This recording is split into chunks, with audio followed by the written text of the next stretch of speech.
Huwag mong sasabihin sa babae, I like you. Ang ganda mo o hindi kita matigil kakaisipin. Akala mo nakaka-attract pero sinisira nito ang desire.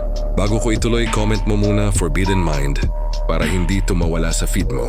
Kapag alam na niya agad kung saan ka nakatayo, wala nang tensyon, wala nang misteryo, wala nang spark, makinig ka mabuti. Ito ang Forbidden Dark Psychology Tactic. Gamitin mo ng maingat dahil kaya nitong magpaisip sa'yo ng ilang oras. Ang totoo, huwag mong i-trigger ang ego niya. I-trigger mo ang curiosity.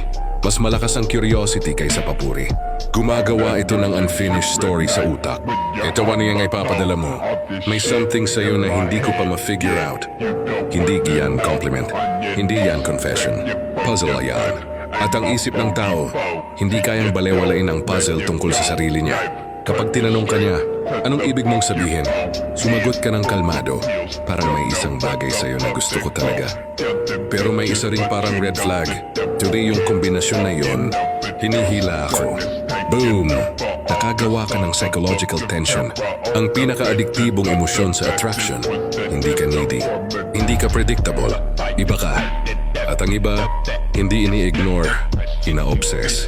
Kung gusto mo pa matuto kapatid, huwag kalimutan mag-follow, kundi ito na ang huli nating pagkikita.